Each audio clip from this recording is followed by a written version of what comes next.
Olá, pessoal, boa noite. Estamos aí dando início a mais uma etapa do quarto colóquio de pesquisa em Estado e Poder, tempos de resistências, tá? Aguardando o pessoal entrar online aí, com a mesa redonda 4 hoje, sobrevivências, lutas e resistências. Tá? Vamos aguardar o pessoal aí entrar na nossa transmissão.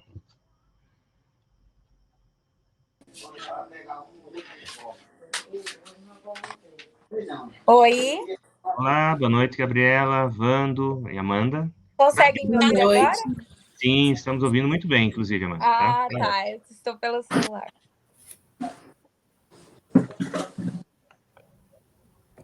Gabriela, Vando, podem falar um pouquinho para ver se o áudio de vocês está saindo também? Oi, oi. Olá, estamos ouvindo muito bem, Vando, tá? Beleza.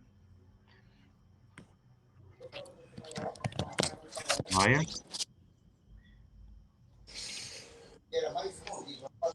Vamos aguardando o pessoal entrar na live, né? Que está transmitida agora pelo Facebook. A gente dá início à nossa mesa redonda, então, tá, gente?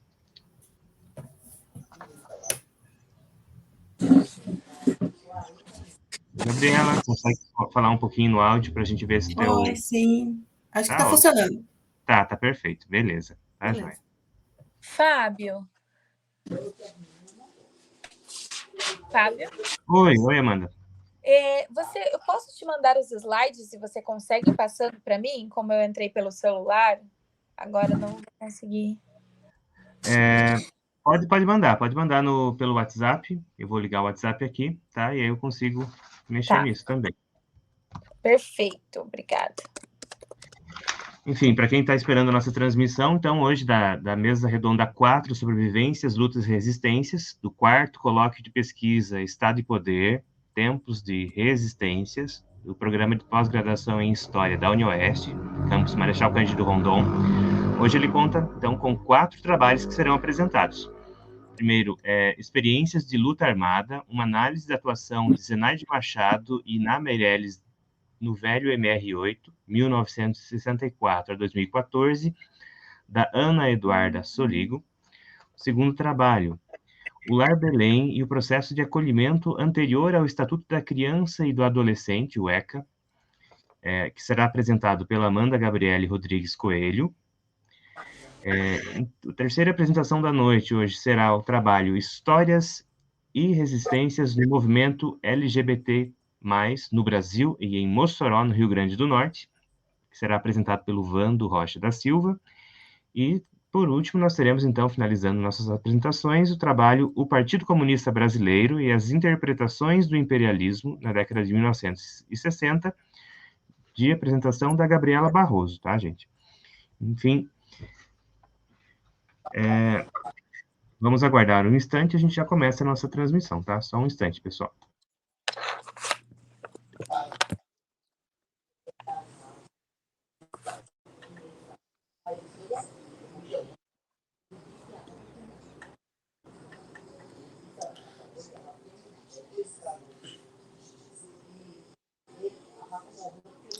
Fábio, teremos apenas 15 minutos, né, para apresentar. Isso, Vando. A apresentação será de 15 minutos, a gente faz todas as apresentações primeiro, à medida que vão chegando as perguntas, a gente vai guardando elas, e ao final a gente faz a parte de discussão dos trabalhos, tá? Tá bom. Só passar aqui o trabalho, só um instantinho, a gente já inicia.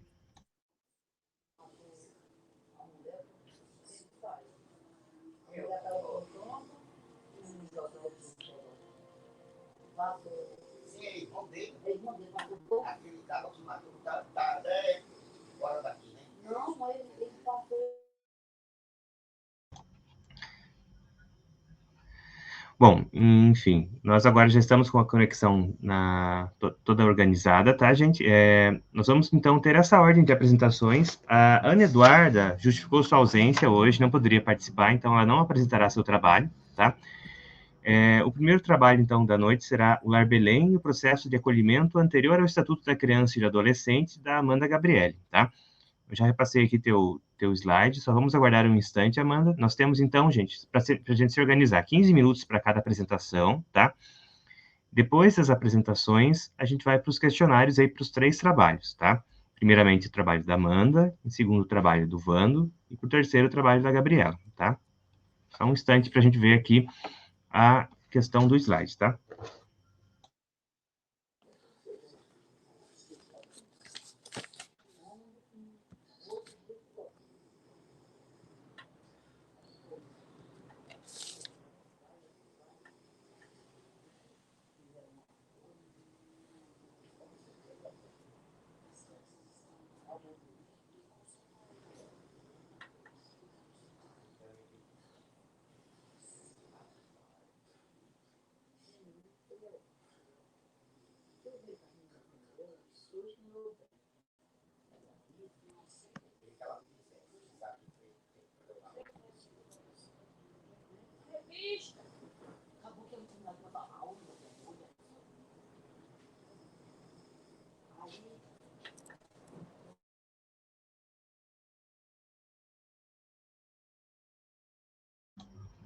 Pessoal, para a gente poder começar logo, a gente pode inverter e iniciar com você, Vando?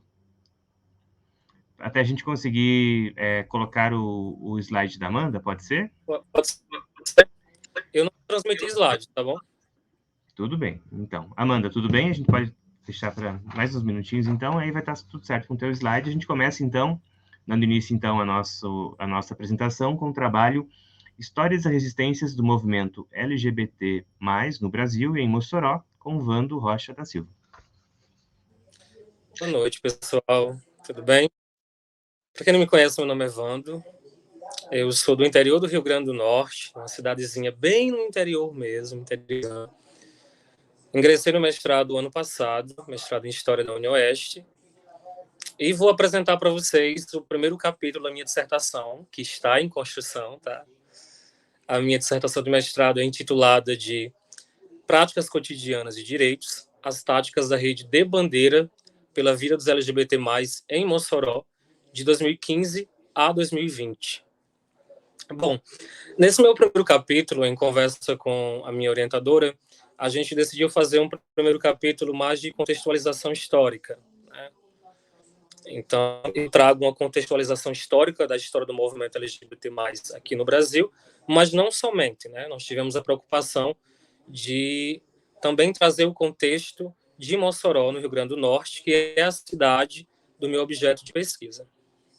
O meu primeiro capítulo ele é intitulado de Histórias e Resistências do Movimento LGBT+, no Brasil e em Mossoró, no Rio Grande do Norte. A cientista social Regina Facchini, ela divide o processo histórico do movimento LGBT+, no Brasil em 3 ondas.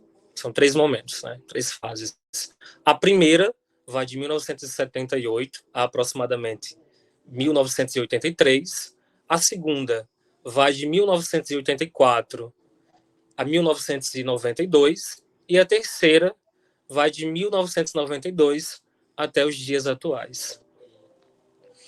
O movimento LGBT ele começou aqui no Brasil, né, ele surgiu no Brasil inicialmente na década de 1970.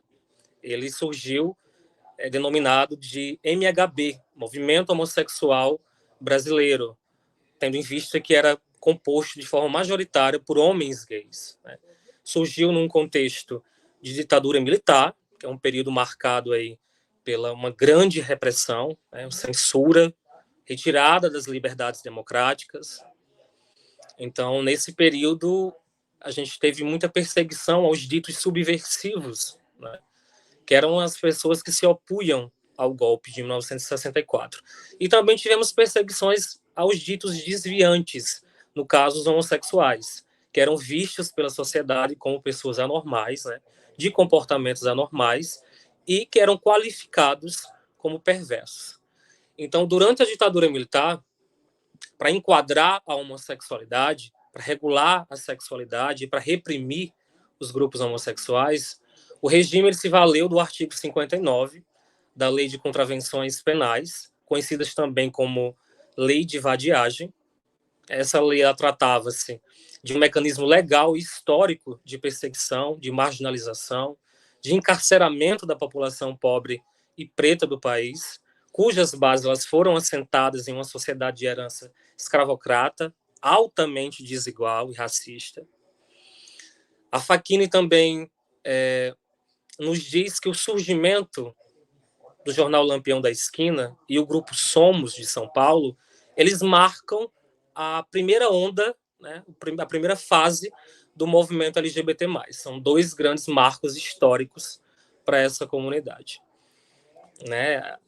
O jornal Lampião da Esquina e o grupo Somos, elas são referências dessa primeira onda, dessa onda de mobilização política em defesa dos homossexuais do país. É a partir daí, né, do jornal Lampião e do grupo Somos, que a homossexualidade ela é tratada como uma questão social e como uma questão política. Aí eu venho discutir, né, um pouco sobre o jornal Lampião da Esquina e sobre o grupo Somos. Então eu apresento um pouco o jornal Lampião da Esquina, que foi o primeiro periódico organizado inteiramente por homossexuais, distribuídos nacionalmente. O Lampião ele abordava de forma muito diferente, né, a homossexualidade. Ele buscava combater a imagem negativa que era atribuída à homossexualidade. E também buscava apresentar os homossexuais como uma entre várias minorias oprimidas e que tinham direito à voz. É importante destacar também que esse jornal ele foi alvo de perseguição política da época, sendo até enquadrado na lei chamada Lei de Imprensa, que era um dispositivo que se valeu o governo militar para silenciar a imprensa, na verdade, considerada subversiva.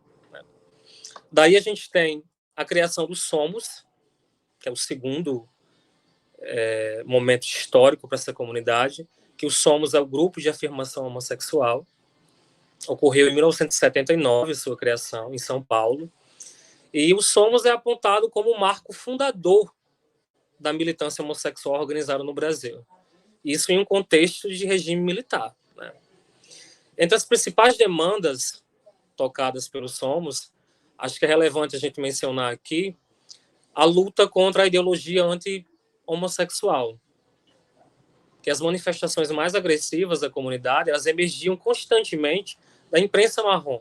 Então era comum os órgãos da grande imprensa da época associar a homossexualidade ao aliciamento de menores, à prostituição, a doenças venéreas e as marginalidades. Né? Então, junto ao Lampião da Esquina, o Somos ele foi responsável por imprimir esse modelo de militância e orientar essa agenda política do movimento homossexual nesses primeiros anos de sua organização política. Então, aí a gente tem mais ou menos alguns aspectos da primeira onda do movimento LGBT. São vários detalhes, porque não vai dar para falar tudo aqui, né? A gente tem 15 minutos, então eu estou tentando resumir para vocês. Diferentemente do final dos anos 1970, né, da primeira onda, antes do final da primeira metade dos anos 1980, houve uma drástica redução na quantidade de grupos presentes no movimento. E isso devido ao advento da AIDS, que foi tratada pela imprensa sensacionalista associando tal doença à sexualidade. Então, é aí que surgiu a questão da peste gay, né? Atribuíam a AIDS aos homossexuais. Essa epidemia, ela provocou uma desmobilização dos grupos homossexuais e muitas lideranças do movimento se voltaram para a luta contra a AIDS. Então, essa segunda onda, que começou ali por volta da década de 1980, ela buscou construir uma imagem pública positiva da homossexualidade. Então, nos 4 encontros nacionais dos grupos homossexuais realizados entre 1984 e 1991, a gente tinha como pauta a legalização do casamento gay, um tratamento positivo à homossexualidade, a denúncia contra a violência aos homossexuais e contra a discriminação religiosa, além da luta contra a AIDS. Essas foram as bandeiras do movimento LGBT nesse momento, nessa segunda onda.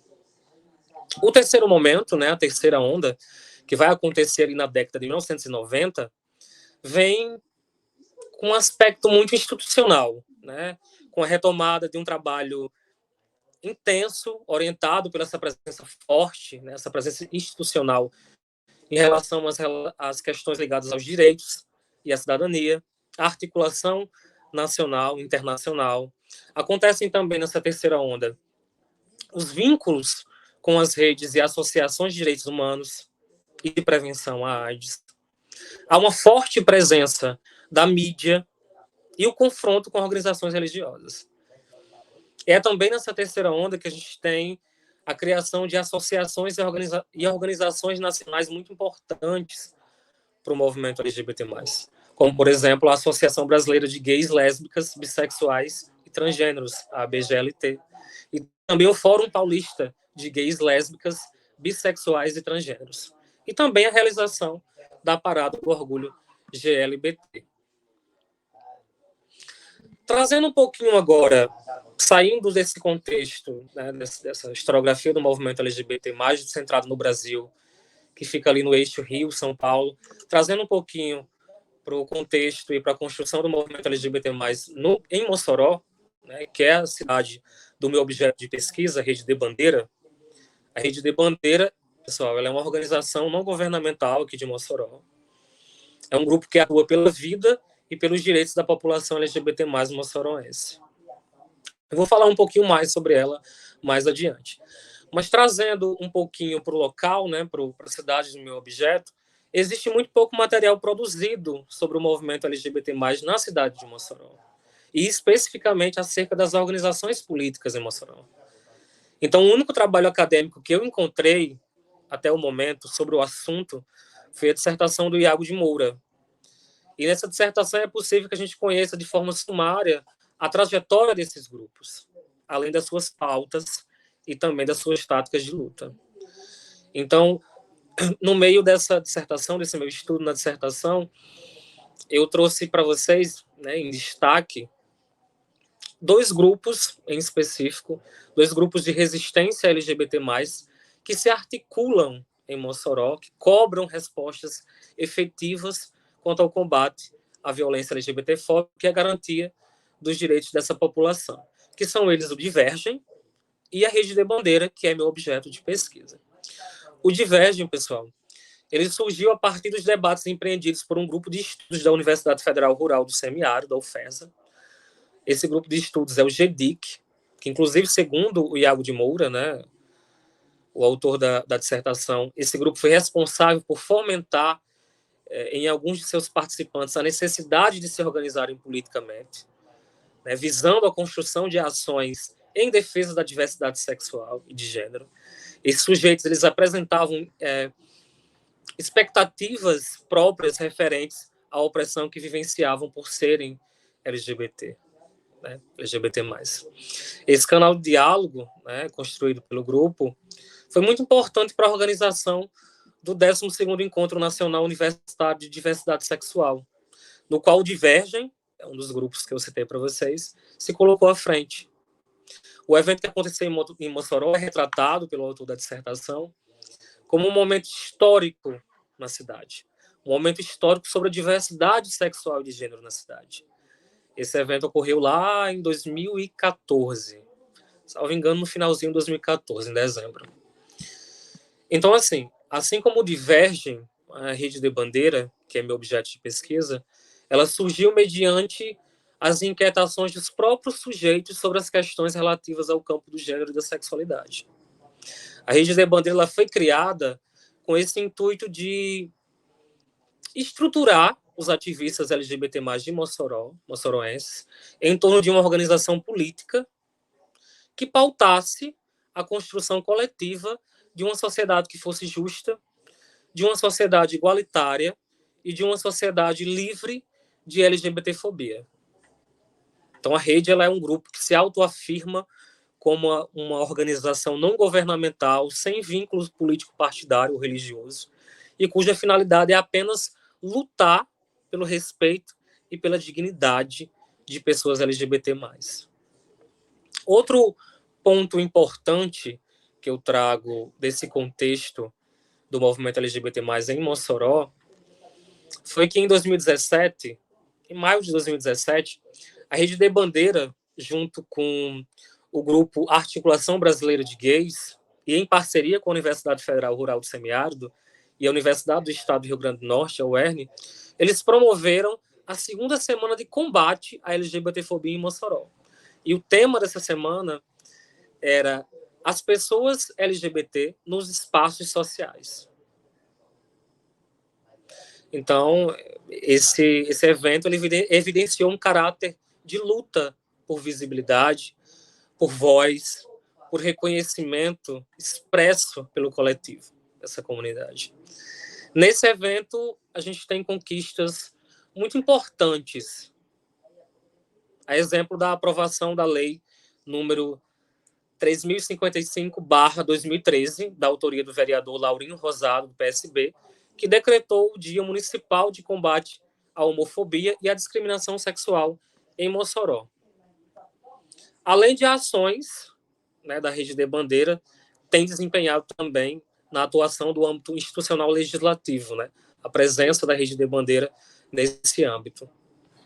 Esse grupo ainda protagonizou a construção da primeira conferência municipal LGBT, né, que foi um evento histórico, né, figurado a primeira vez em um espaço formal, foi aberto à população LGBT+, de Mossoró, para que ela pudesse participar das discussões e deliberações acerca das políticas públicas voltadas, né, ao atendimento dessas demandas. Então, a dimensão dessa conferência municipal LGBT, que foi construída pela Rede de Bandeira, se deu muito antes da concretização, né, da sua realização. Pois, na medida em que os setores conservadores eles se mostraram resistentes a essa conferência, a Rede de Bandeira ela participava ativamente do enfrentamento para a realização desse evento. Havia empecilhos de toda natureza para esse evento acontecer. A própria prefeitura de Mossoró alegava impossibilidade orçamentária. Distanciamento de outros grupos LGBTs também foram apontados como dificuldade das cidades vizinhas, né? Inclusive a falta de local e estrutura. E com a vitória, né, todas essas dificuldades que surgiram no caminho, essa conferência ela foi realizada em dezembro de 2015. O evento contou com a participação de cerca de 60 pessoas, reunindo setores da sociedade civil, movimentos sociais, professores da UERN, né, da Universidade do Estado do Rio Grande do Norte, e demais sujeitos interessados na temática. Então, assim, esse evento, essa conferência, não apenas consistiu num espaço de debate e de deliberação política, mas também permitiu a articulação entre os diferentes movimentos sociais organizados na cidade e a construção de uma agenda política, além de atrair novos militantes para o movimento, né? Então, essa conferência em Mossoró ela serviu como combustão para a luta LGBT+ em Mossoró e evidenciou a capacidade, né, organizativa dos grupos, bem como trouxe para o centro do debate a questão das políticas públicas e as pautas dessa população LGBT+. Então, eu trouxe aqui para vocês meio que um resumo desse meu primeiro capítulo. Eu queria poder dar mais detalhes, trazer mais coisas, mas como a gente tem um curto tempo aí, eu tentei resumir para vocês. Tá certo, Vando, muito obrigado pela sua apresentação aqui, você usou certinho o seu tempo, né? A gente vai poder discutir mais pontos do seu trabalho aí na sequência, tá? Obrigado. Obrigado. Então, daqui a pouco a gente volta a discutir, então, tá? E na continuidade aqui da nossa mesa redonda 4, sobre vivências, lutas e resistências, nós temos agora, então, a apresentação da Amanda Gabriele Rodrigues Coelho, que tem como trabalho o Lar Belém e o processo de acolhimento anterior ao Estatuto da Criança e do Adolescente, ECA. Boa noite, pessoal, a todos e a todas. Então, esse é o meu trabalho. Eu sou Amanda, eu sou mestranda de História da linha do Estado e Poder. E o meu tema de pesquisa é criança e adolescente, e o meu objeto ele está voltado para o acolhimento institucional. Então, eu vou falar um pouco hoje sobre o Lar Belém, que é uma sociedade beneficente para crianças e adolescentes. Vou começar. Então, no primeiro momento, eu gostaria de situar vocês como ocorre hoje no Brasil a questão da legislação voltada para o público da criança e adolescente. Então, nós temos o Estatuto da Criança e do Adolescente, que ele foi aprovado como lei, número 8.069, foi criado em 13 de julho de 1990. Então, o que esse estatuto prevê? O que traz sobre ele? É a proteção integral dessa criança e do adolescente. Então, todas as áreas da saúde, da educação, da assistência social, é trazido minuciosamente no estatuto como deve ocorrer, como o serviço deve funcionar, qual o público, qual a demanda, quais os encaminhamentos necessários. Então, hoje o ECA é a base na questão de direitos e garantias para criança e adolescente. Dentro desse estatuto, nós encontramos o acolhimento institucional, que é o meu objeto atual de pesquisa. Então, o que é? A famosa casa-abrigo, a antiga nomenclatura de orfanato, que prevê o acolhimento de crianças e adolescentes em situação de vulnerabilidade social. Então, o próprio ECA traz esse período como um período de 18 meses, no máximo, que não deve se alongar a isso, e busca se manter ainda a vinculação com a família ou então o encaminhamento para adoção. Então, atualmente, essa é a nossa base na questão de direitos da criança e do adolescente. Agora, falando um pouco sobre o Lar Belém, que é um ponto muito importante da minha pesquisa, porque é algo novo na questão do acolhimento institucional. Então, eu sou do município de Toledo. No meu período de graduação, eu me formei na UniOeste, eu sou assistente social e sou professora. Eu fiz um estágio dentro do acolhimento institucional, então, dentro das casas-abrigos aqui de Toledo, no Paraná. Então, discuti como funcionava, como eram, e me veio a indagação de como acontecia os encaminhamentos quando não se tinha esse serviço próprio para esse público. Então, quando a categoria da criança e adolescente ainda não tinha o estatuto. E dentro deles eu encontrei, através de pesquisas, enfim, o Lar Belém, que é localizado na linha Jaguarundi, em Nova Santa Rosa, próximo a Toledo, Paraná, e que atendia toda a região. Então, a Marechal, Nova Santa Rosa, Toledo, Cascavel, todas as crianças eram enviadas para lá. Quem são essas crianças? As crianças e adolescentes consideradas órfãos na época. Então, o Lar Belém, ele foi fundado pelo pastor Waldemar Erich Gruger, que veio de Offenburg, na Alemanha. Então, ele veio após o seu pai ter participado da Segunda Guerra Mundial, teve uma grande aproximação com as causas sociais. Então, ele veio no Brasil com um desejo familiar, primeiramente. Ele tinha um desejo de adotar várias crianças e ter uma família muito grande. Mas, quando ele chegou aqui na década de 70, um pouquinho antes de iniciar a década de 70, o contexto social era muito diferente. Então, ele encontrou várias crianças e adolescentes em situação de rua. E isso começou a movê-lo para outro lado, que foi o lado de criar uma instituição, de criar uma sociedade beneficente, como eles chamam, para acolher essas crianças e adolescentes que precisavam desse serviço. Pode passar, por favor. Como ocorria o acesso ao Lar Belém? Então, essas informações eu colhi através de uma entrevista que eu fiz com uma profissional, que era profissional da época do Lar Belém e também era da família, a nora do pastor. E essas fotos eu também retirei dos sites que estão disponíveis para a própria pesquisa. Então, como acontecia o público atendido? As portas de acesso. As portas de acesso eram através de entrega voluntária, então a família lá entregava criança e adolescente. A polícia, teve muitos casos de polícias que encontravam crianças nas ruas, e foi até curioso que durante a entrevista ela me relatou que às vezes a polícia trazia criança e depois a família ia lá e encontrava a criança e levava. Então, assim, era um processo bem antiético, antidemocrático, enfim, que ia bem de desencontro com o que a gente entende por direito hoje. E no começo era totalmente filantrópico, autônomo, e depois tinha uma ligação com a comarca de Toledo. Mas essa ligação era somente para enviar as crianças. Então, casos de crianças e adolescentes aqui do município que precisavam do serviço eram enviadas para lá. E nos últimos anos, ainda da instituição, teve uma ligação com o Conselho Tutelar. Então, o Conselho Tutelar também fazia o recolhimento de crianças e adolescentes e enviava para o Lar Belém. Então, essas eram as portas de entradas da instituição. Aqui eu coloquei algumas fotografias para a gente ter um pouco de noção e compreender como funcionava.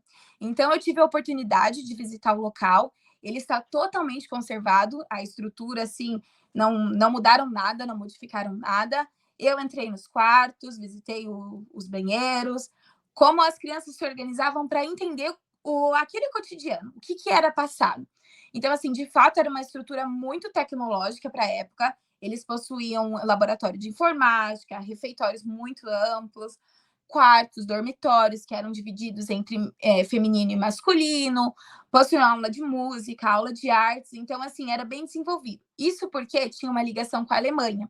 Então, era uma missão religiosa ligada à igreja luterana, que os próprios alemães mandavam o dinheiro para manter essa instituição. Então, no começo, era mantida totalmente pela Alemanha. Depois, ela vai ter ligação com o Brasil e também recebe doação da própria população. É um espaço de 5 alqueires, então é bem grande de estrutura, e tem horta, tem sala de aula. Ali nós podemos ver aqui numa imagem as crianças numa espécie de sala de aula, né? Porque era tido em reforço, era como se fosse um contraturno lá. Pode passar, por favor. Então, o Lar Belém, como ele era organizado? Então, ele atendia crianças de 0 até 18 anos, e ele se fundava como orfanato, então, que é a nomenclatura que a gente usa antigamente para falar que era orfanato, e ele teve seu funcionamento de 1973 até 2003. Então, o pastor ele escolheu Nova Santa Rosa no período, na década de 70, logo nos anos de 1970, e 3 anos depois teve a abertura do espaço. O funcionamento da casa, aqui é a rotina, como acontecia. Então, essas crianças que estavam lá sobre tutela, né, acolhimento, elas participavam da própria manutenção da casa. Então, era realizado, sim, o serviço doméstico, a questão das roupas, dos vestimentos, da cozinha, inclusive, foi me relatado, participavam da construção de móveis, enfim, porque eles eram autônomos. Então, mantinham com horta, com animais, com a comida, e as crianças participavam dessa manutenção. Então, o sistema era bem diferente do que se prega hoje, né? Era um sentido, assim, bem religioso de preparar essas crianças e adolescentes, principalmente as meninas, costuravam, participavam de oficinas de cozinha, enfim, para preparar para a vida adulta. Ali eu coloquei mais uma imagem, então, um período, eles tinham 2 grupos de estudantes, um grupo estudava e o outro ficava na entidade, e no outro período, o outro grupo se direcionava para a escola e ficava. Então, ali a gente vê que existia realmente uma diferença das idades.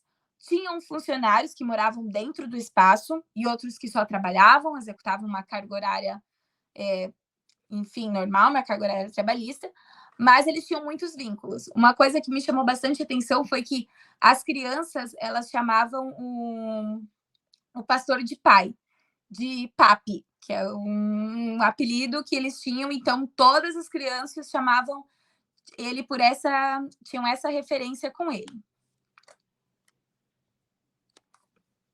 Pode pensar.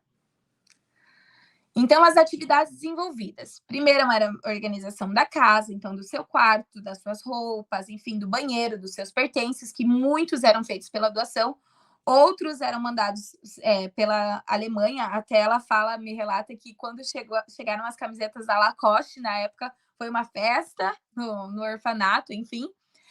Ajudavam na cozinha, no pomar, no funcionamento. Tinham aulas de informática, música, artes, e tinha uma relação com a igreja. Qual era essa relação com a igreja? O culto todo domingo de manhã.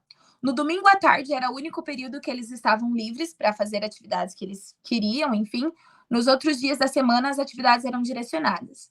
Eu questionei se o culto ele era de punho obrigatório ou se a criança e a adolescente ia porque se identificava.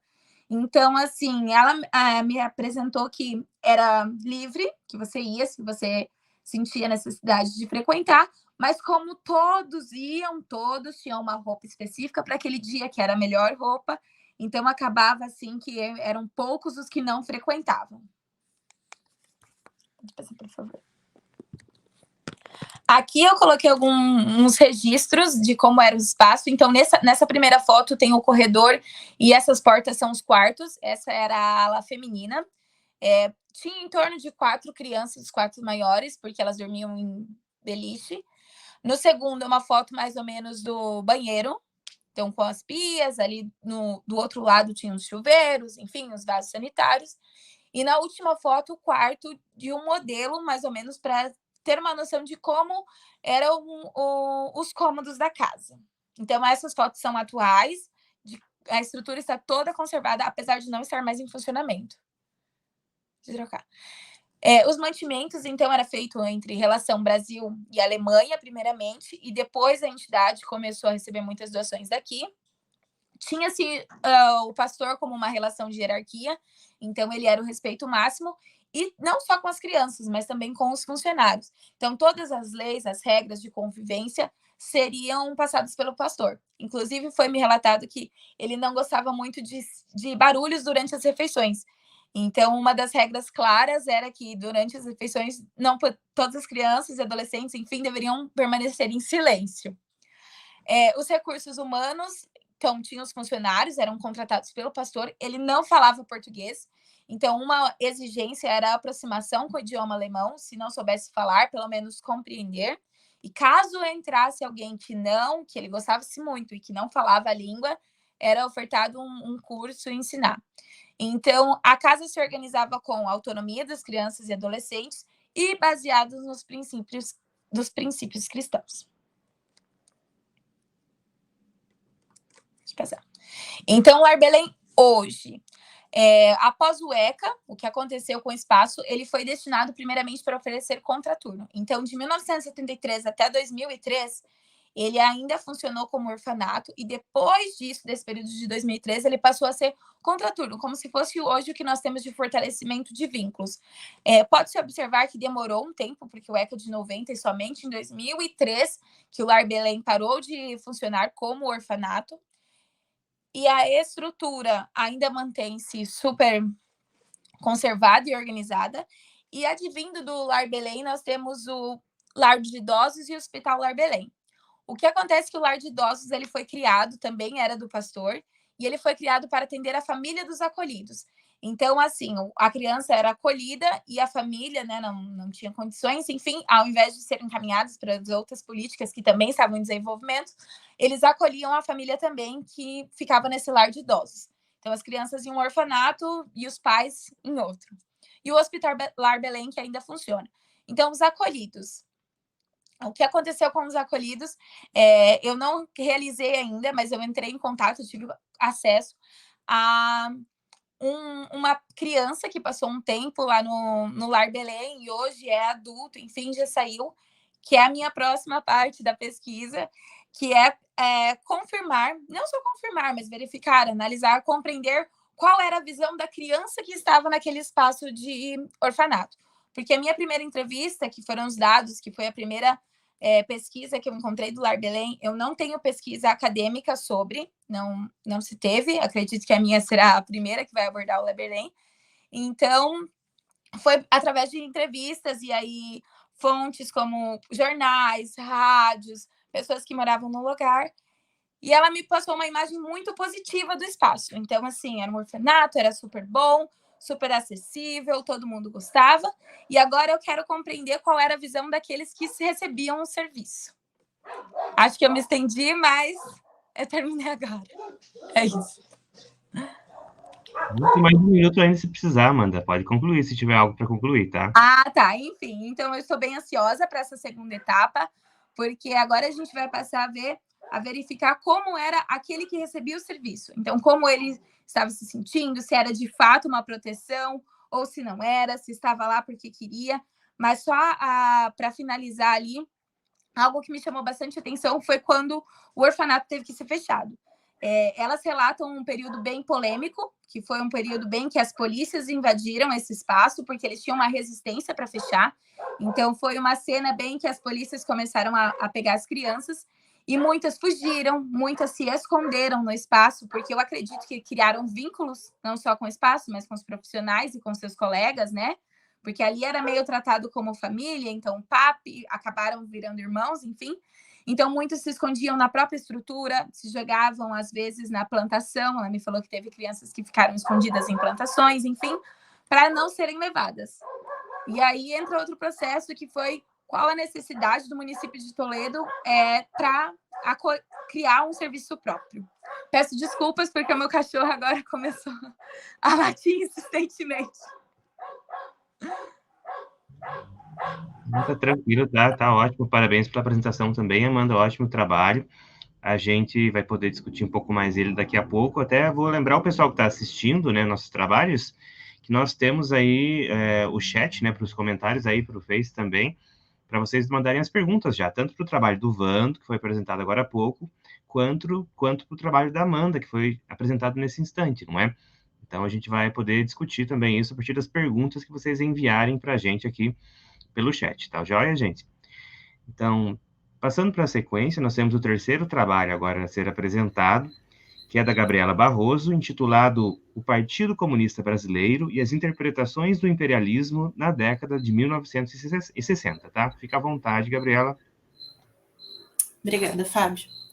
Então, boa noite, eu me chamo Gabriela, eu sou aluna da graduação do curso de História da UniOeste, e o trabalho que eu vou apresentar hoje, né, que é intitulado O Partido Comunista Brasileiro e a Interpretação do Imperialismo da década de 1960, é parte da pesquisa que eu estou realizando na elaboração do meu TCC. Então, eu vou conversar com vocês sobre o que eu construí até agora, né, e vislumbrar um pouco dos meus próximos passos. Então, a proposta tem como objetivo investigar as concepções de imperialismo, né, adotadas pelo PCB na década de 60, a partir de documentos oficiais do partido, compreendendo, né, a importância histórica que o PCB exerceu no século XX dentro da esquerda brasileira, e o imperialismo que aparece como uma das questões centrais dos partidos que eram ligados à Internacional Comunista no século XX, né? E que essa discussão ela se acentua durante a década de 60, com as lutas de libertação na África e a ascensão das ditaduras na América Latina. Então, para realizar a discussão, eu utilizo o conceito de imperialismo do Lenin. O Lenin ele define o imperialismo, então, em 5 características que ele considera fundamentais, que seriam, né, a concentração da produção e o capital, né, num grau tão elevado que leva à criação dos monopólios, né, essa fusão do capital industrial com o capital bancário, que gera, né, no chamado capital financeiro. Consequentemente, né, surge dali uma oligarquia financeira e a exportação desses capitais, né, para outros países com o capitalismo menos desenvolvido, né? Então, surge a formação, né, de associações internacionais monopolistas que partilham o mundo entre si, né? Então, consequentemente, a gente tem, por fim, né, a conclusão dessa partilha territorial entre as potências capitalistas. E o Lenin, né, ele demonstra como o imperialismo ele salienta o modo de produção e reprodução que é baseado na exploração de homens e mulheres, né, nesse processo aí que intensifica a concentração dos meios de produção em grupos cada vez menores. E a análise, né, dessa dinâmica de acumulação de capital, né, e todos os seus desdobramentos políticos, econômicos e sociais é fundamental, né, para que seja definido as estratégias do movimento revolucionário, principalmente em sociedades periféricas e dependentes. Então, a análise do Lenin sobre o imperialismo, ele evidencia essa organização estrutural do capitalismo na sua fase imperialista, né? E ele coloca em foco as engrenagens, né? E quem são, né, os verdadeiros inimigos da classe trabalhadora, né? O esforço que ele faz em esmiuçar a atuação dos bancos, desde a formação, né, até a sua atuação conjunta com as grandes empresas e a formação do capital financeiro, e como ele é utilizado para subjugar as nações periféricas, né, e consolidar o capitalismo dependente. Então, a contribuição do Lenin no século XX, né, ela teve grande impacto dentro da esquerda revolucionária e na sua agenda política. E a análise, né, e a compreensão do modelo capitalista e a sua organização social, ela é muito cara, muito rica ao movimento revolucionário, né, e fundamental para a superação do modo de produção capitalista, né? O Lenin, ele é um grande defensor, né, da educação revolucionária em conjunto com a luta prática, né, que ambos, em conjunto, né, são imprescindíveis para a emancipação da classe trabalhadora. Então, pensando na construção do meu TCC, esse meu primeiro capítulo, eu trago essa discussão teórica, né, do conceito de imperialismo, e trago algumas reflexões sobre a atualidade e a importância do pensamento do Lenin, né, até os dias atuais, né, enfatizo, então, o estudo dessas obras para a luta revolucionária, até porque a minha pesquisa, ela parte de um grupo que se propõe revolucionário, né, então, no decorrer do trabalho, né, eu busco investigar como essa compreensão do imperialismo, ela reflete, né, dentro dessa parcela da esquerda revolucionária no Brasil, que no meu caso é o PCB, e como durante a década de 60, né, o partido ele compreende esse conceito e utiliza dele, né, em suas resoluções, nesse período, que é um período de grande entrada de capital estrangeiro, né, com acirradas disputas políticas, que eventualmente, né, vão culminar num golpe de Estado que dura mais de 2 décadas, né, nesse cenário envolto pela luta de classes, né. Então, no meu segundo capítulo, eu faço, né, começo fazendo uma breve apresentação, né, sobre a fundação e a trajetória do PCB.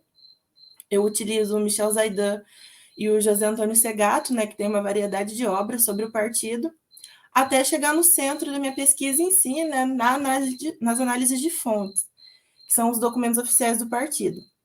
É a etapa que eu estou trabalhando agora, né? Então, eu estou num processo de leitura e análise das fontes. Então, eu não tenho nada concreto ainda, mas eu vou falar um pouco sobre como eu estou trabalhando com ela, né? Dar uma perspectiva das discussões, né, que me possibilitam fazer, né, que eu pretendo fazer. Então, uma das fontes que eu utilizo, né, é a resolução do 5º Congresso do PCB, de 1960, né? E nessa resolução, logo de início, já é apresentado, né, os principais objetivos do partido, né, que são desdobrados ali no decorrer do documento. E a gente tem aqui entre eles, né, citando, nas condições atuais, entretanto, o Brasil tem seu desenvolvimento entravado pela exploração do capital imperialista internacional. As tarefas fundamentais que se colocam hoje diante do povo brasileiro são a conquista da emancipação do país do domínio imperialista. Então, o imperialismo ele é colocado pelo partido inúmeras vezes como o maior inimigo a ser enfrentado, né? O obstáculo a ser superado para alcançar o socialismo.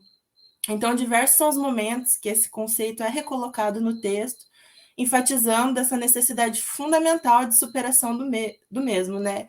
Em outro fragmento, a gente pode ver que eles citam: o principal inimigo da Revolução Brasileira é constituído pelo imperialismo norte-americano e por seus agentes externos, seus agentes internos. Um detalhe que é interessante a gente se atentar é que esse conceito do imperialismo, nesse momento utilizado pelo PCB, ele é direcionado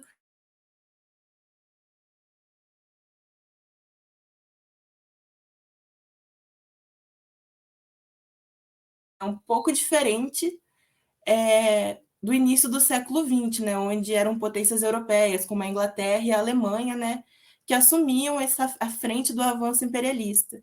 Então, pós 1945, né, os Estados Unidos ele assume essa posição de destaque na lógica imperialista e passa a atuar, né, como uma potência hegemônica, dominando o comércio, tecnologia e os mercados latino-americanos, né, principalmente por meio das empresas multinacionais. Então, o que tange aos países da periferia do capitalismo, né, eles tiveram um papel muito estratégico, considerando os lucros nesses países, né, superando das matrizes. Então, as industrializações, elas desenvolviam-se cada vez mais dependentes. Quando a gente olha, né, a resolução do 6º Congresso do PCB, né, em 67, já circunscrita num contexto, né, de ditadura, o imperialismo ele não deixa de aparecer como um obstáculo principal a ser superado, né, tanto para alcançar o fim da ditadura, quanto para o desenvolvimento nacional e para o socialismo.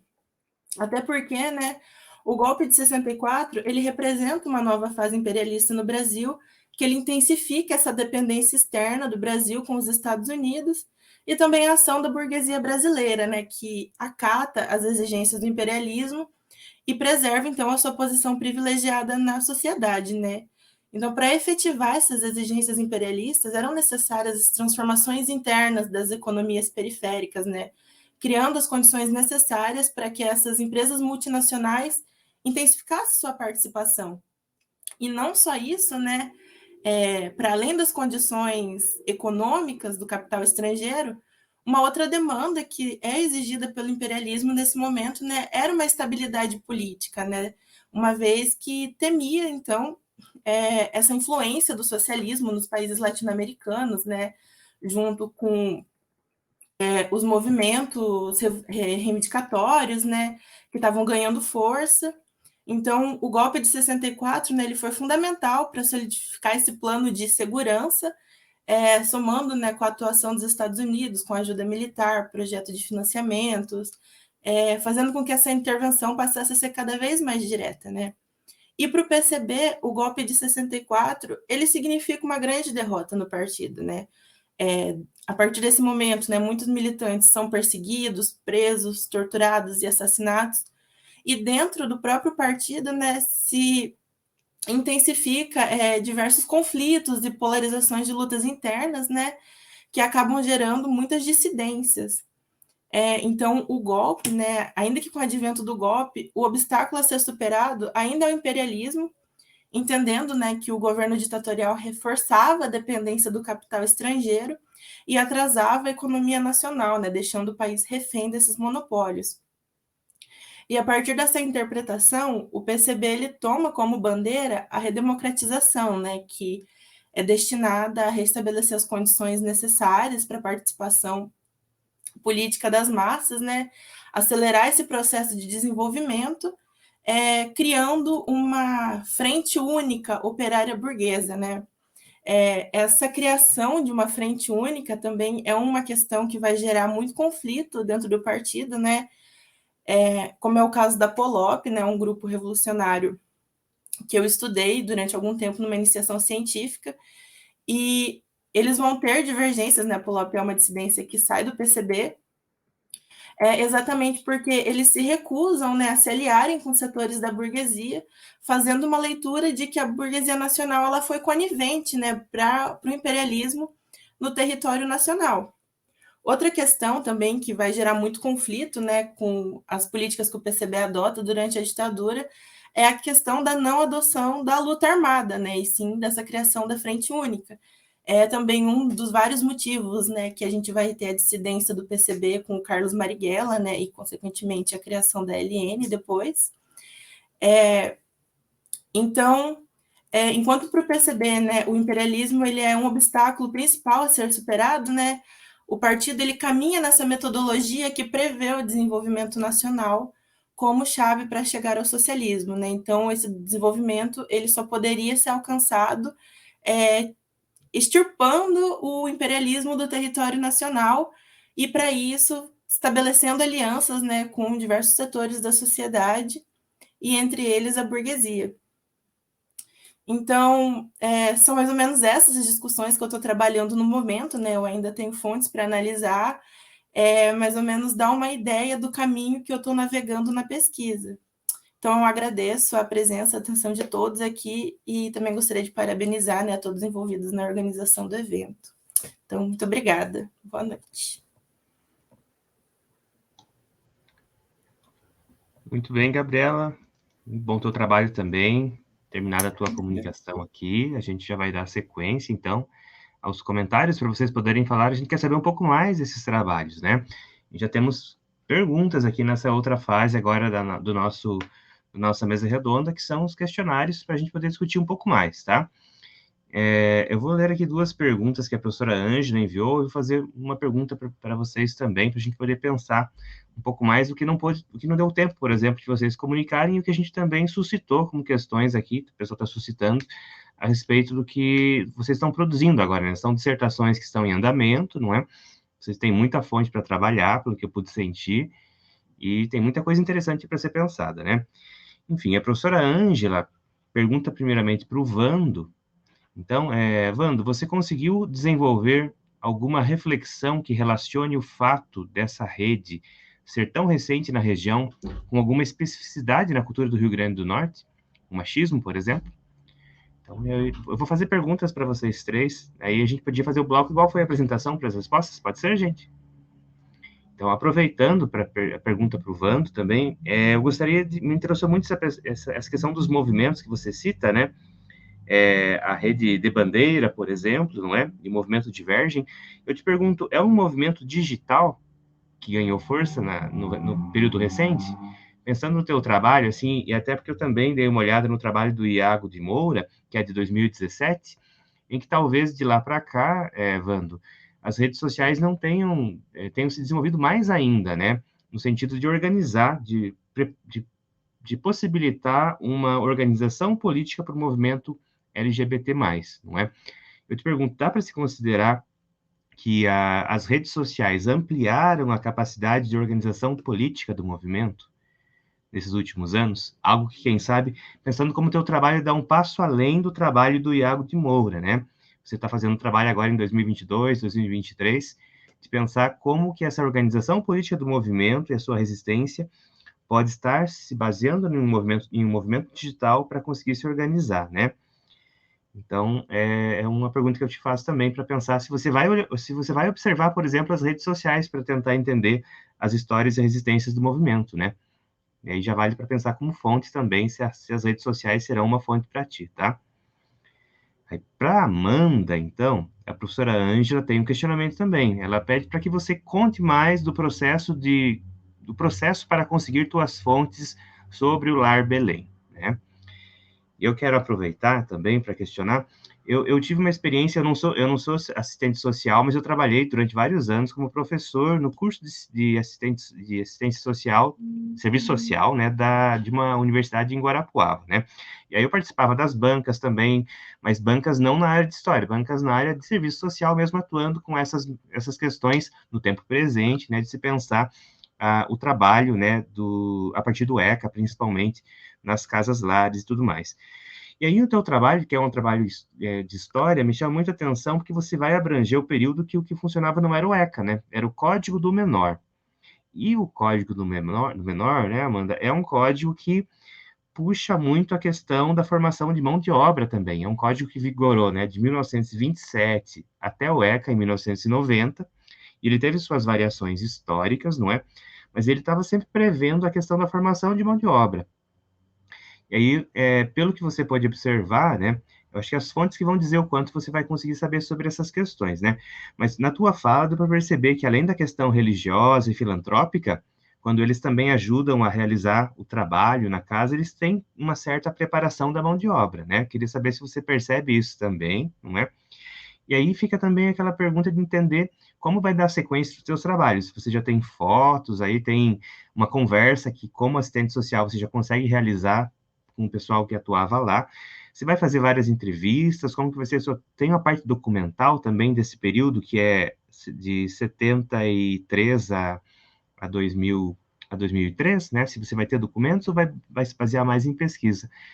E aí, pensar contigo, assim, se vai ter um corte ali, quando entra o ECA, né? Porque alguns ajustes devem ter acontecido nesse Lar Belém, né? Entre o que acontecia até 90, que são 17 anos que você tem, né? De 73 a 90, e o quanto que esse ECA teve impacto na mudança na concepção do que é essa Casa Lar de 90 até 2003, né? Será que você já consegue pensar isso? Ou se você vai pensar isso depois? Que é bastante coisa também para você conseguir, quem sabe, pôr num segundo capítulo agora, mas vai aparecer isso mais à frente, né? Se vai dar para problematizar isso também. Você, como assistente social, pensando o ECA como papel transformador no que se entende pela infância, né? E adolescência, nesse caso. E para a Gabriela, então, passando agora para a Gabriela as questões, temos mais uma questão da professora Ângela também. Pode ser um desafio observar a trajetória do PCB desde os anos 20 e 30, e perceber se houve alguma mudança na concepção da luta anti-imperialista. Você se deparou com alguma análise sobre isso? Tá? E aí, dentro desse mesmo ponto que eu peço para ti, para pensar, para te questionar, Gabriela, se você tem muita questão do contexto para colocar junto agora nessa análise que você faz da resolução do 5º Congresso do PCB, não é?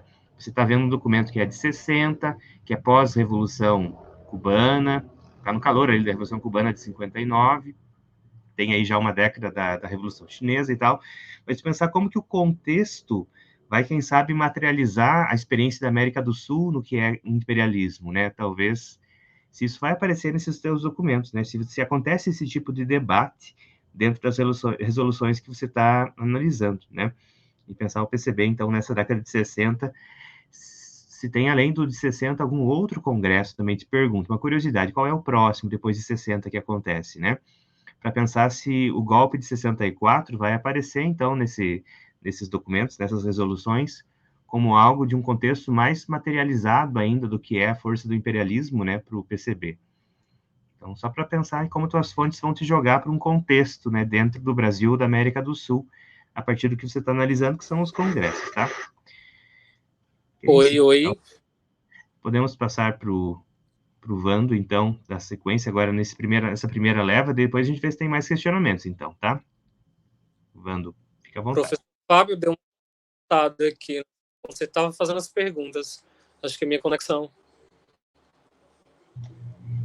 Ah, voltou agora? Tu conseguiu ouvir o questionamento que eu te fiz, Vando? Não, cortou justamente na hora que você estava, aí ficou travado para mim. Ah, tá, enfim. Então, você ouviu a pergunta da professora Ângela? Se você Não, conseguiu cortou. Na hora que desenvolver... você estava fazendo as perguntas, cortou. Tá, então eu vou ler novamente para ti. Então, se você conseguiu desenvolver alguma reflexão que relacione o fato dessa rede ser tão recente na região com alguma especificidade na cultura do Rio Grande do Norte, o machismo, por exemplo. Essa é a pergunta da professora Ângela. E eu queria saber de ti se esse movimento é um movimento muito digital também, se ele está envolvido com essas novas redes sociais hoje que são cada vez mais frequentes para a organização política, não é? E comparando com o trabalho que você analisa, que é do Iago de Moura, de 2017, se as redes sociais são mais presentes agora na organização política do movimento LGBT+, em Mossoró, tá? Seria isso.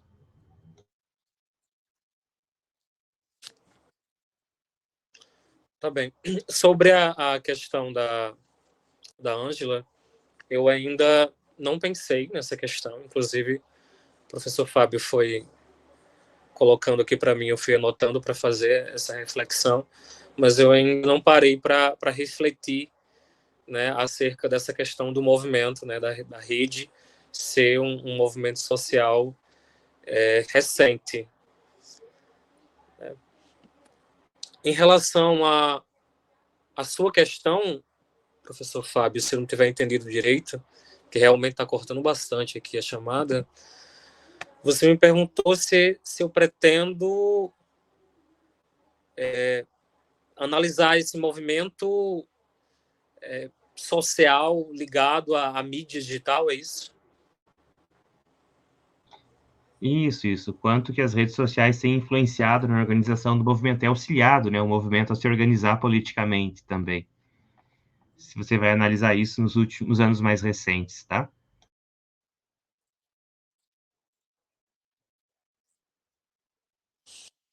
Assim, meu trabalho tem muitos aspectos diferentes do trabalho do Iago de Moura, né? O Iago de Moura, ele fala sobre alguns grupos LGBT+, de Mossoró de forma sumária, né? Inclusive, o meu objeto de estudo é um desses grupos que ele fala de forma sumária. No meu caso, eu vou trazer a Rede de Bandeira como meu objeto de estudo. No centro do debate, o trabalho é sobre a rede digital, se ajuda na organização.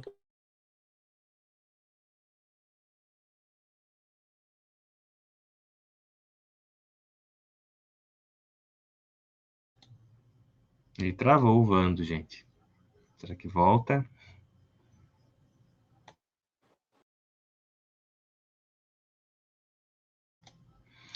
Acho que vamos passar para você, Amanda, e aí a gente deixa o Vando para ele retornar daqui a pouquinho, complementar quando melhorar um pouco a conexão dele ali. Vamos fazer isso? Tá sem som, Amanda. Ops, desculpa. Agradeço, então, as perguntas do professor Fábio, da professora Ângela. Vou iniciar pela pergunta da professora Ângela, que foi a respeito das fontes. Então, as fontes, para mim, foi um processo complexo e desafiador, porque, na verdade, eu já fiz estágio, como eu citei anteriormente, no acolhimento institucional aqui de Toledo, então eu tinha uma proximidade com todos os documentos oficiais. Porém, eu só tinha uma proximidade com os documentos após a criação do serviço. Então, o que antecede não tinha nada registrado. Então, eu estava bem naquela dúvida, o que acontecia, né, com as crianças e adolescentes antes da Casa-Abrigo, porque a primeira aqui em Toledo foi em 2002, então, depois, com a demanda, 2010, enfim, mas antes já se tinha. E tanto que a criação das Casas-Abrigos, ela veio pelo aumento da demanda. Então, uma demanda que sempre existiu, só que conforme o ECA, como ele foi promulgado e foram passados os direitos e começaram as discussões, então essas demandas entraram em ascensão. Eu consegui a informação do Lar Belém em uma entrevista oral, porque eu tenho fonte oral, então ela me falou uma assistente social, inclusive, que eu estava entrevistando, que foi uma das primeiras que participou da criação das casas-abrigo aqui, e ela comentou comigo, no processo de entrevista, desse espaço. Então, a partir daí, eu iniciei uma busca bem profunda, porque é algo realmente novo na questão acadêmica. Eu não encontrei nada a fundo sobre o Lar Belém, e a partir disso, a rede social do Facebook tem sido bem importante, porque lá tem a entidade, então tem publicações bem antigas e várias pessoas que comentam, eu já participei, eu já morei nesse lugar, foi muito bom, principalmente com a morte do pastor, que ocorreu em 2018, eu percebi, assim, que a população de Nova Santa Rosa tinha ele como uma figura muito querida.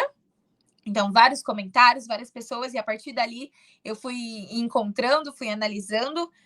A questão dos jornais, o Jornal de Nova Santa Rosa, ele tem informações sobre o Lar Belém, também nesse quesito, nesse caminho de ser uma instituição querida, do bem, enfim, do amor ao próximo, da ajuda, da filantropia, da caridade.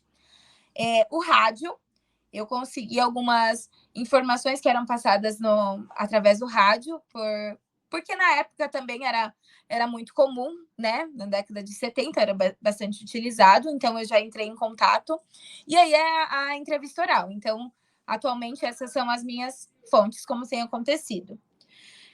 Com relação à pergunta do professor Fábio, do Código de Menores, fiquei muito feliz em saber que já esteve atuando no curso de Serviço Social, é algo que eu gosto bastante, é uma categoria que me representa bastante. E a preparação da mão de obra, então, não só isso, o Código de Menores é bem visível no Lar Belém, na preparação da mão de obra, na imposição, né? As crianças eram impostas a como deveriam se comportar, o que deveriam fazer, não tinha muito uma reciprocidade, era mais imposto, e também um distanciamento familiar, porque no Código de Menores era bem assim, era a criança o problema, então a família se ausentava, a sociedade se ausentava, e o Estado respondia. Então, isso eu vi muito, é uma ligação bem importante para se fazer com o Lar Belém, porque realmente acontecia. E, a partir disso, a comarca de Toledo, quando a comarca de Toledo começa a enviar crianças e adolescentes para lá, então tem os documentos oficiais, né, os registros, que é uma fonte que eu vou trabalhar, mas, principalmente, eu acho que a minha pesquisa caminha, porque a minha intenção é fazer um link entre o antes do ECA e o pós-ECA. Será que realmente a forma que a Casa-Abrigo se organiza, ela é um pós-ECA? Será que realmente atinge aquilo que o ECA pede, ou ainda se tem muito de uma raiz de orfanato? Porque a intenção é não mudar só a nomenclatura, mas mudar também a forma do serviço, a garantia, como ele funciona.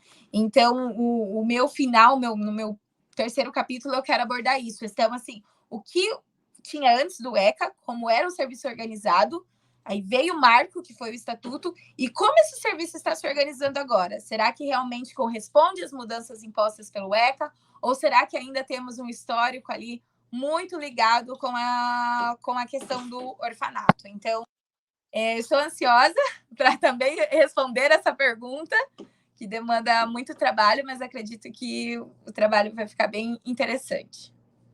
Obrigada. Joia, Amanda. E agora passamos para a Gabriela, então, para saber das questões feitas a ela. Tudo bem. Então, agradeço as questões da prof. Ângela, do prof. Fábio. Começando com a questão da professora Ângela, né? Eu estudei um pouco, né, sobre a trajetória de fundação do PCB. Eu não li muitas fontes, mas eu li a resolução de fundação do partido, né? E tanto o Michel Zaidan quanto o José Antônio Segato, que são os historiadores, né, que eu uso para construir essa trajetória do partido, ambos colocam que o imperialismo ele não aparece como uma questão central nos primeiros anos do partido, né? E são diversas questões, né? O PCB, quando ele é fundado, ele não é fundado, né, diretamente ligado à Internacional Comunista, né? Ele surge de conflitos que estavam acontecendo no Brasil, né? Ele surge em 1922, né? Então, a gente passou na década de 10 diversas greves operárias, né, com grande influência do movimento anarquista. Então, ele tem diversas influências, né, de diversos grupos operários, militantes. E o Zaidan ele coloca, né, que o PCB ele não é fundado ligado diretamente à Internacional Comunista, né? Essa ligação ela vai acontecer mais ali em 1924 e com a fundação do Boreal Latino-Americano, né, e vai se intensificando. E o PCB ele também precisa passar por essa depuração teórica, né, de leitura, né, porque como eu falei, ele tinha diversas influências de outros grupos.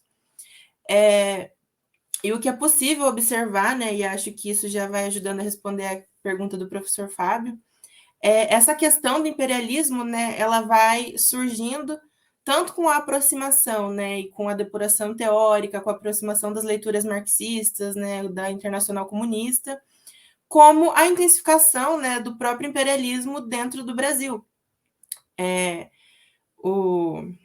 A gente tem, né, então, vai aparecendo com mais frequência, né, no decorrer da década, principalmente ali de 50, né, e na década de 60, essa questão do imperialismo, né. O professor Fábio tinha perguntado, né, das fontes.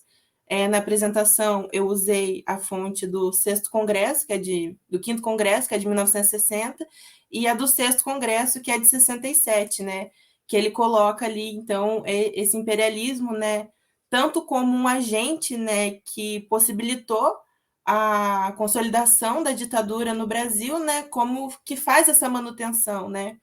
Então, desde da década de 50, principalmente, e intensifica-se na década de 60, né, o imperialismo ele aparece, então, como essa questão central, né, dentro do partido, a ser combatido, né, a ser entendido, então, como um dos principais problemas, né, para o avanço, né, o PCB ainda estava naquela lógica do desenvolvimento nacional, do capitalismo nacional, para depois partir para uma etapa socialista. Então, é aí que a gente vê, né, conforme essas multinacionais, né, vão entrando dentro do país, vão intensificando a sua atuação, se torna mais incisivo, né, dentro do partido essa necessidade, esse combate e essa luta anti-imperialista. Joia, muito bem, dá para ver que vocês têm, então, bastante coisa para trabalhar, para aprofundar e discutir aí nesse segundo capítulo, né, em termos de fontes e tudo mais, não é? Nós estamos aí na guarda de perceber, então, depois dessas respostas a essa primeira leva de perguntas, perceber se vai ter o retorno do Vando, aí não sei se o Vando consegue voltar para responder para a gente, não é? Vamos ver se nós temos mais questões aqui para vocês, gente. Tá?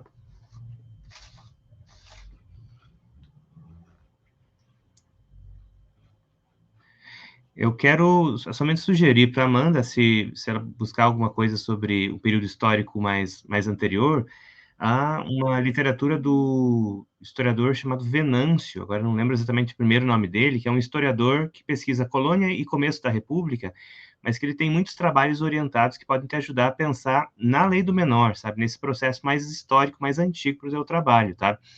Não que você vá trabalhar com esse período mais antigo, mas eu acredito que você pode criar um estranhamento e conhecimento de uma literatura, depois eu te passo o nome, quem sabe, pelo grupo lá, pelo nosso grupo, né, da linha, para você pesquisar alguns trabalhos que te aproximem mais desse passado, para pensar o que buscar, por exemplo, para os anos 70 ali, do período que você está analisando, né, para pensar realmente até que ponto essa lei do menor foi pensada no projeto inicial da casa, e você poder, quem sabe, trabalhar com essa perspectiva que é bem anterior ao ECA, né, de pensar como que isso se vincula também a uma questão religiosa, as coisas não são desvinculadas, né?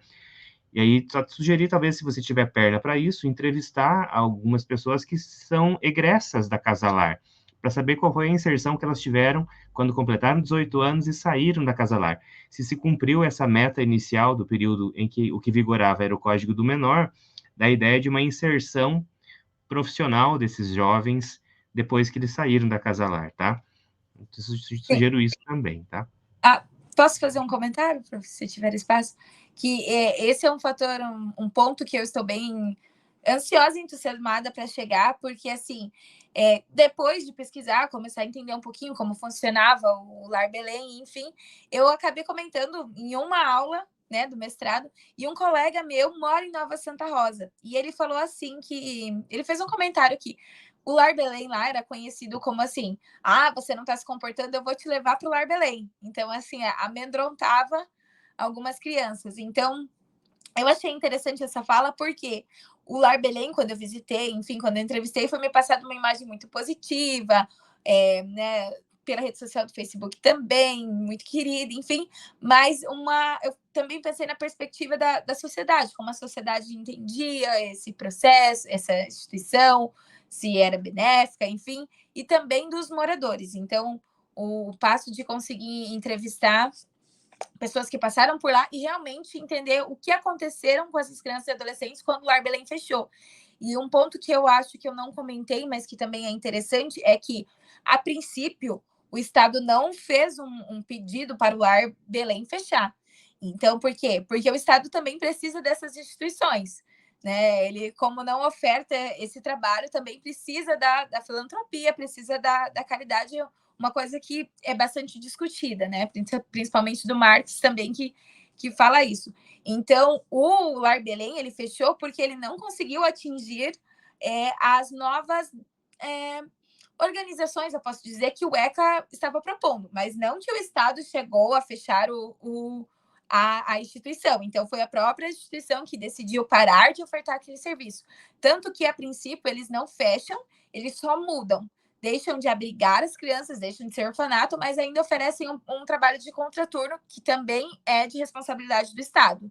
Então, o Estado estava mantendo, sim, estava permitindo que aquela instituição, enfim, entidade, continuasse a exercer o trabalho, porque precisa, né? A demanda está ali, e como, enfim, o Estado não oferece o serviço, então ficou, e só aí eu lembro que eles falaram, não, as exigências passaram a ser muitas, então nós resolvemos fechar. Então, esse é um lado da história também bem interessante para abordar, que mesmo com o ECA, e isso que teve um período de uma década ali, porque o ECA de 1990 até o fechar do Lar Belém foram 13 anos, que o Lar Belém fechou em 2013. Então, teve um período assim para se adequar e compreender o que as pessoas entendem por direito, as pessoas que eu digo em geral, sociedade, governo, enfim, família, e como a sociedade se organiza para oferecer esse direito, para de fato proteger as crianças e adolescentes. Então, tem muitos caminhos aí para percorrer. Perfeito, Amanda. Tem muita coisa mesmo, tanto do teu trabalho quanto da Gabriela também, com essa discussão teórica importante sobre imperialismo no contexto brasileiro. São trabalhos muito importantes aí que vocês estão desenvolvendo, tá? Parabenizo vocês pelos trabalhos. Infelizmente, por questões técnicas, o Vando não conseguirá retornar para responder as questões, tá? E em função disso, a gente vai encerrando, então, a nossa mesa redonda 4, sobrevivências, lutas e resistências, dentro do quarto colóquio de pesquisa Estado e Poder, Tempo de Resistências. A gente agradece a todos que estiveram conosco, tanto vocês apresentando, quanto quem esteve aí online, participando também e assistindo. E até a próxima, gente. Uma boa noite a todos. Um abraço. Até a próxima, pessoal. Obrigada, boa noite. Boa noite.